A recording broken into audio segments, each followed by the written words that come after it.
There's something I want you to think about for a moment. If you've ever scrolled through social media and felt a quiet ache watching groups of people laughing together, going on trips together, tagging each other in posts that say, "my people," and then looked at your own life and thought, why don't I have that? This video is for you. Because what most people never tell you is this: not having a large circle of close friends is not a flaw. It is not proof that something is wrong with you, and it is definitely not something you need to fix. In fact, psychology suggests it might be one of the clearest signs that you are wired differently, and in ways that carry some genuinely rare and powerful strengths. So today we're going to talk about 5 of them. And by the end of this video, I hope you see yourself a little differently than you did when you pressed play. Let's begin. Strength number 1. You have an exceptionally high standard for trust, and that is not the same as being closed off. There's a common assumption that people without many close friends are either shy, antisocial, or somehow difficult to get along with. But psychology tells a very different story. Research in the field of social psychology consistently shows that people who are more selective about their inner circle tend to have a stronger and more developed sense of self-worth. They know what real connection feels like, and they refuse to settle for anything less. Think about it this way. If you've ever sat in a conversation and felt completely unseen, like the other person was just waiting for their turn to speak, you probably walked away feeling more alone than before. And instead of lowering your expectations to keep that person close, you just quietly let the connection fade. That's not a social failure, that's discernment. People with high trust standards aren't cold, they're careful. And the relationships they do let in tend to be anchored in something real, something that doesn't crumble the moment life gets complicated.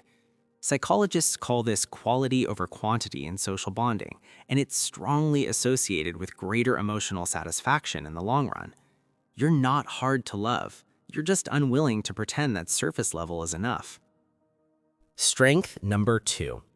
You are deeply comfortable with solitude. And that is a psychological superpower most people spend their entire lives trying to develop.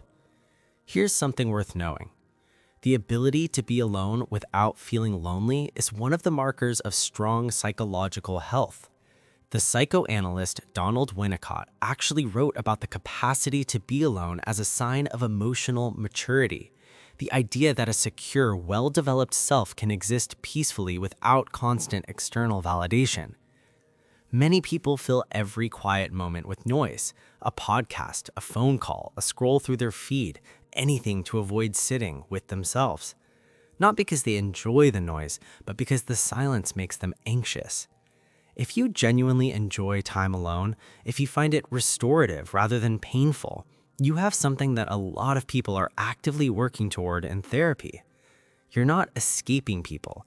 You know how to be a companion to yourself. And there's a practical benefit to this too. Research in creativity and cognitive science shows that solitude is strongly linked to deeper thinking, self-reflection, and creative output.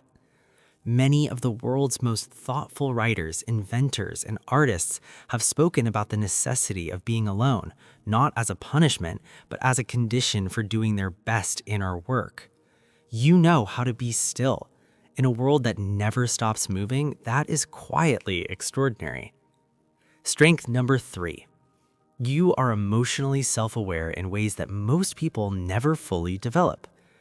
When you don't have a large group of friends to constantly process your feelings with, something interesting happens. You turn inward. You develop a more nuanced relationship with your own inner life.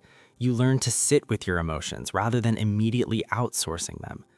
Psychology research on emotional intelligence shows that people who spend more time in self-reflection, often those who are more solitary by nature, tend to score higher on measures of self-awareness and emotional regulation.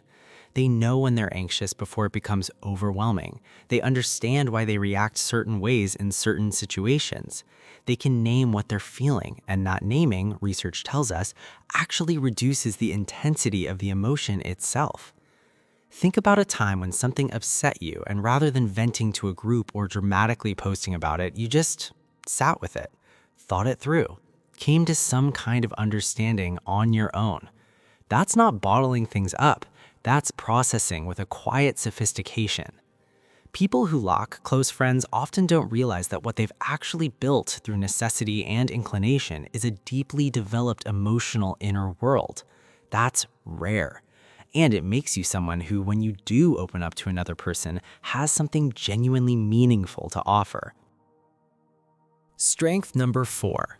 You are fiercely authentic because you've never had to perform for a crowd. Here's something that doesn't get talked about enough. Maintaining a large social circle takes a certain kind of emotional labor.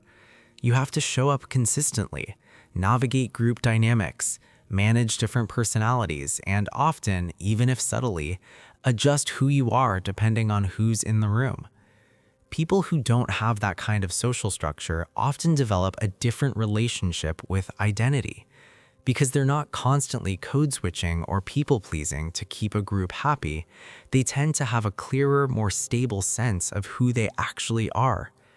Psychology research on self-concept shows that people with fewer but more meaningful relationships tend to report higher levels of personal authenticity, the feeling of living in alignment with your real values and personality, not a performance of them.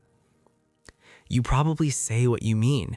You probably struggle to fake enthusiasm you don't feel. You probably can't keep up small talk for very long before it starts to feel hollow. And while that might occasionally make social situations feel awkward, it's also a sign that you have a very low tolerance for inauthenticity in yourself and in others. The world is full of people who have spent so long performing connection that they've lost touch with who they are underneath it. You haven't had to do that, and there is something quietly powerful about a person who knows themselves that clearly. Strength number 5. You love deeply, even if you love few. This might be the most important one. People without many close friends often carry an enormous capacity for depth in their relationships. Because they're not spreading their emotional energy across dozens of connections, the few bonds they do have tend to be intense, loyal, and profoundly felt. Research in attachment theory tells us that the depth of connection matters far more to psychological well-being than the number of connections. One secure, mutual, genuinely honest relationship has been shown to be more protective against loneliness and depression than a wide network of shallower ones. If you have one person, or even no one right now, whom you would show up for completely, without hesitation, without keeping score, that capacity in you is not small. It is not something to apologize for. It is the kind of love that most people spend their whole lives looking for and never quite find. You are not someone who gives their heart away easily, but when you do, you give it with your whole self. That is not a limitation. That is a kind of devotion that is becoming increasingly rare in a world of instant connection and disposable relationships. So here's where I want to leave you. If you've spent years quietly wondering whether something was wrong with you because your social life doesn't look like everyone else's, I hope today planted a small but important seed of doubt in that story. Not having many close friends doesn't mean you're broken. It might mean you're selective. It might mean you're self-sufficient. It might mean you're still looking for the kind of connection that actually fits who you are, and you've been wise enough not to accept anything less in the meantime. The world tends to reward extroversion. It celebrates big groups and busy social calendars and the kind of connection you can photograph and post.